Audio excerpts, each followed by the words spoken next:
Hello everybody, welcome to another episode of Real Reviews by Loukprop, and today we'll be going through one of the most anticipated integrated developments that will be launching this year. It'll probably be launched in April, preview in April, sales launch in April, and this project is Piccadilly Grand, so let's go. Now before I go into all that, we'll be reviewing based on these 5 main factors. Number 1, location and accessibility.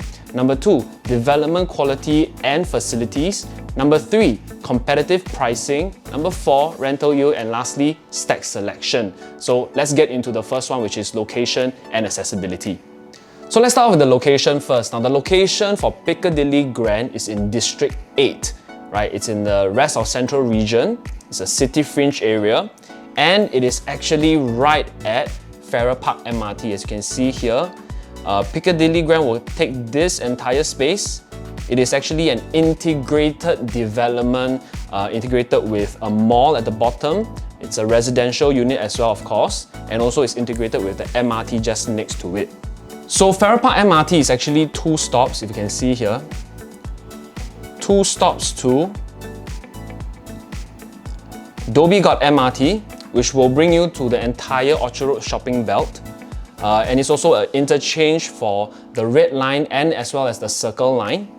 And it is also 1 stop away from Downtown Line to Little India, which is a direct line to the CBD area. It'll be about 6 stops to the Central Business District. So if you're talking about the location itself at Farrer Park, it's actually very, very accessible to town and to the CBD area. It will be a very short drive as well to CTE. Right, CTE is around here, you can see here. A few minutes drive up to CTE. And within 15 minutes drive to town and CBD area as well. So like I said earlier on, a very, very accessible area, very close to your workplaces and your town areas. You want to go shopping, you are already a few minutes away from Orchard Road shopping belt. Now speaking about shopping, dining and amenities, right? We are actually a few steps away, a few minutes walk away from City Square Mall. Alright, there's also other malls here like Centurion Square, there's Mustafa Center here, and as I mentioned earlier on, this is an integrated development, so there's actually a retail element at the bottom of the residential units as well. It is 1,500 square meters of retail shops. That translates to about 14 retail shops. There's also a childcare center that's 500 square meters as well.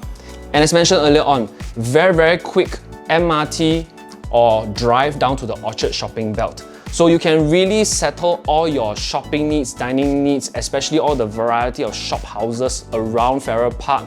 You can settle everything you need in this immediate area. If you're talking about transformation in this Farrer Park region, there's not a lot that we can talk about. Nothing that's significant enough that would impact the prices around here. So I won't really talk about transformation around the area. Although the area in itself, like I said earlier on, very accessible, very good location, but there are a few things that sort of discount the score for me. Number 1 is that there's a ton of competitors in the area. If I were to do a comparison here, if I were to find in Farrer Park, let's try that, Farrer Park MRT, right? Farrer Park MRT station within the last 12 months at a 500-meter radius, if I just do a simple scan, right, you can see that there are a lot of residential condos in the area, a lot of boutique condos as well. You can see, right, 2 pages worth of condos, right, just within a 500-meter radius. Now, of course, these are not all integrated developments. Other than Uptown at Farrer, that's beside Farrer Park MRT, the closest to MRT is right now going to be Piccadilly Grand. So of course it has its selling features that it is an integrated development right next to an MRT. So although that's the case, I would have to give a little bit of a discount because of the sheer amount of competitors. So if we were to summarize the location and accessibility, good location, close to CBD and town area, very, very accessible. A lot of dining, shopping and amenities in the immediate region, especially because it's an integrated development. You can settle everything inside the development itself. it would be a very good location, but because of its amount of competitors in the area, all right, and also because of the price premium, which I'll talk about later on, I'll have to discount this portion a little bit, this segment a little bit. So for the score, for location and accessibility, we're gonna have to score it 3.5 over 5.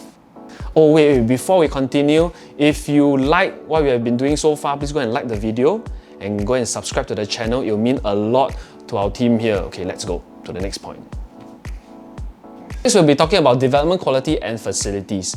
Piccadilly Grand is actually a 407 unit development consisting of 1-bedders all the way to 5-bedders. They even have 4-bedroom dual key units, which is a combination of a 3-bedder plus a studio apartment. So this is perfect for those investors out there that want to go for something that you can stay on your own, plus also rent out the other studio for yourself. It's a dual key concept, right? As mentioned earlier on, this is an integrated development consisting of 3 towers of 23 stories high, 1,500 square meters of retail space at the bottom, and also a 500 square meter space of childcare center. Now, for car park, it is not a one-to-one car park space. They are only giving a 80% provision of car parks, which means that there's 330 residential lots and 14 commercial lots in total. Piccadilly Grand is jointly developed by CDL and also MCL Land. These two are two powerhouse developers in Singapore with a breadth of experience developing residential, even commercial properties in Singapore. And the architect for this development is ADDP Architects. Now, right, ADDP Architects are well-renowned architects in Singapore. They are consistently awarded the prestigious BCI Top 10 architectural firms in Singapore from 2005 all the way to 2022. Right, some of the more recent developments they have done: Tapestry Garden, Park Colonial, Seaside Residences, which is a beautiful development, Martin Modern, Avenue South Residences as well. So they have a lot of experience and a lot of awards in their bag, right? So for Piccadilly Grand, they have also committed to get the BCA Green Mark Gold Plus certifications, which is not very easy. You have to be sustainable. The development has to be sustainable as well in order to get this certification. So on the overall, if we were to judge based on their breadth of experience as well as the certifications that they will be getting in the future, I believe that the quality of Piccadilly Grand will definitely be there. But let's take a look at the facilities now. As mentioned earlier on, they are an integrated development. But it is worth noting that they are not a large-scale integrated development. You cannot mention them in the same breath as Canning Hill Piers, as Pasir Ris 8, as Sengkang Grand Residences, as Woodleigh Residences. These are all mega projects with really a lot of retail space at the bottom and also really integrated into the MRT station. This Piccadilly Grand is also integrated to an MRT station, but the retail space is only 14 shops big with a really huge childcare center, which is 500 square meters. So there's not really a lot of retail that we can talk about. So it is a really small scale type of integrated development. Now, all standard facilities that you wish to have, you will have. You have your gym, you have your function rooms, there's 3 clubhouses here. They also have a pool, but take note, it's not a 50-meter lap pool. For such a small land size, I think a 35-meter lap pool is actually good enough here, but it is not a 50-meter lap pool, right? So if we were to look on the plus side, developers have a really great track record for building quality developments. But on the minus side, although it sells itself as an integrated development, it is not really a large scale, really a luxurious kind of integrated development, because there's not really a lot of retail shops that we can talk about in Piccadilly Grand. And the facilities, to be honest, are a little bit underwhelming. You have all the standard facilities you need, but you don't have a lot that you can enjoy in the development itself. So for development quality and facilities, we'll give it 3 over 5. Next, we'll talk about competitive pricing. Now, as I said earlier on, there's a lot of competitors around Piccadilly Grand. If you can see here, just a 500-meter radius, you have all these different competitors, but we can't compare every single one of them. So we'll take its closest competitors. If you take a look here, I've already filtered based on age, right? So a lot of freehold properties here, Right? The only two 99-year leasehold that is within 10 years old here are Sturdy Residences and Uptown at Farrer. One was TOP in 2019, one was TOP in 2021, which was just last year, right? In fact, it was around October of last year, so really just a few months, about 5 months TOP. So we'll take these two as examples. Now, if we take a look at Uptown and also Sturdy, for Sturdy Residences, we can see the recent transactions around here, right? Within the last year, it has been between about 1,007 to about 2,000 per square foot, all right? 1,007, 2,000 here, 1,007 here. So really between 1,007 and 2,000. What about Uptown at Farrer? Uptown at Farrer has been about, as you can see here, as low as, because of the size, right? As low as about 1,005 to about 2,000 per square foot as well. So if you were to take these two properties, right, we are actually ranging between 1,006 to 2,000 per square foot. Now, what about Piccadilly Grand? The official price list has not come out yet, right? But we can actually sort of estimate their launch price based on their land sales.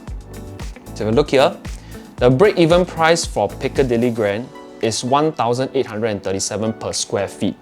So if we were to take, because most developers will want a 20 to 25% profit margin, but even if we were to take a 15% profit margin, they will actually be launching at about 2,001 per square foot, right?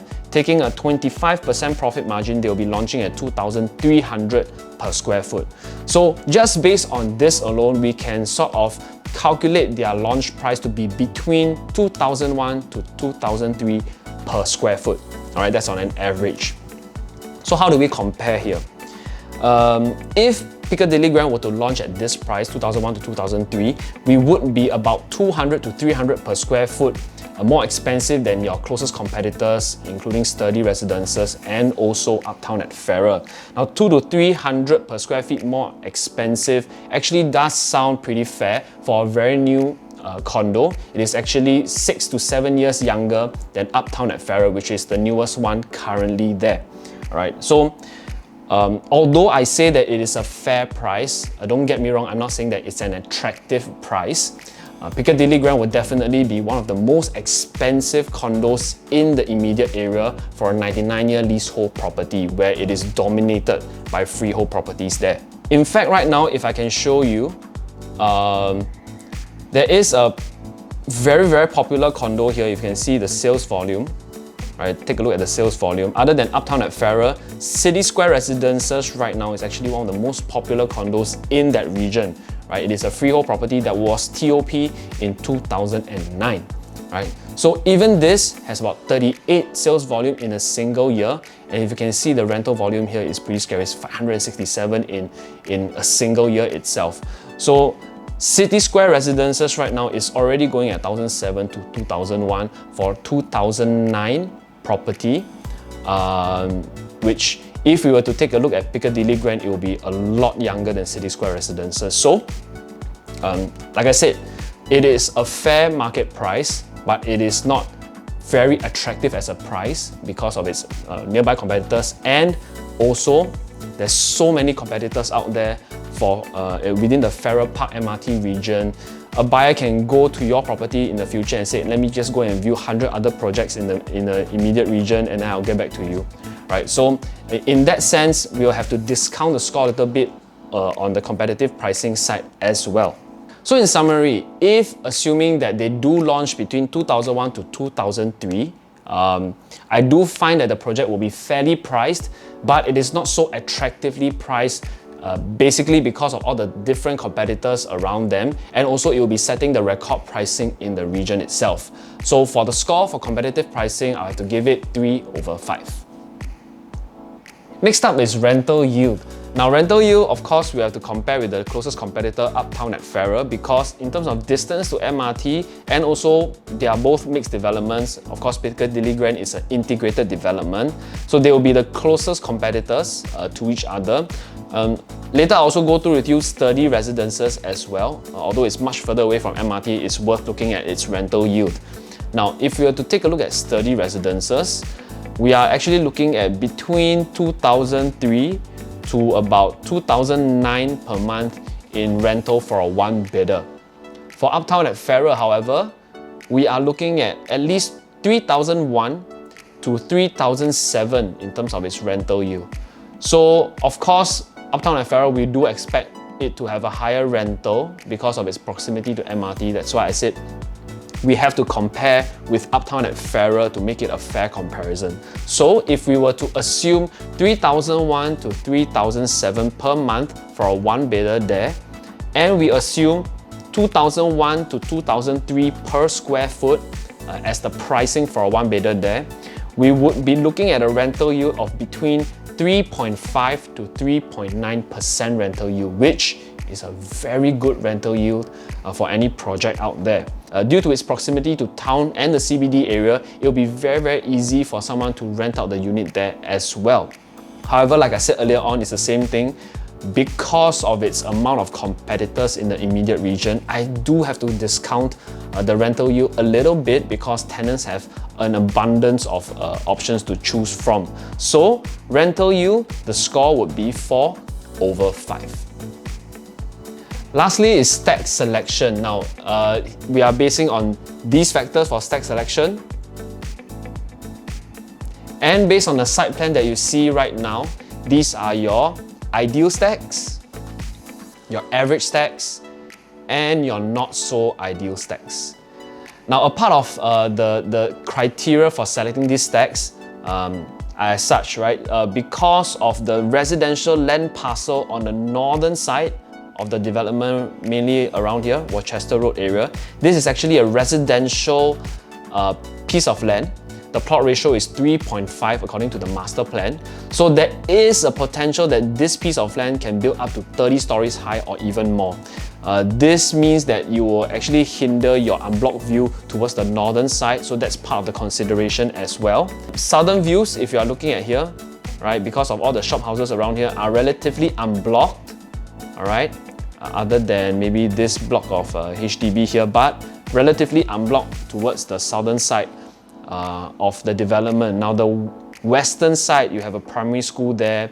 To the eastern side, there is also connection here, all right, which is a pretty tall building in itself, and also MRT is just there, so there may have some noises. So these are the sort of considerations we will have in terms of its view and facing to go towards the stack selection as well.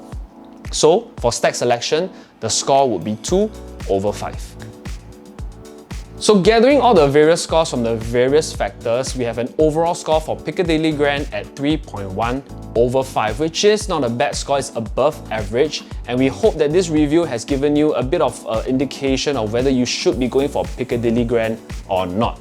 What other projects do you want us to review? Leave it down in the comment section below. And as usual, if you like the video, please go and like the video, share the video, and subscribe to our channel. We'll see you in the next episode of Real Reviews by Loukprop. Bye!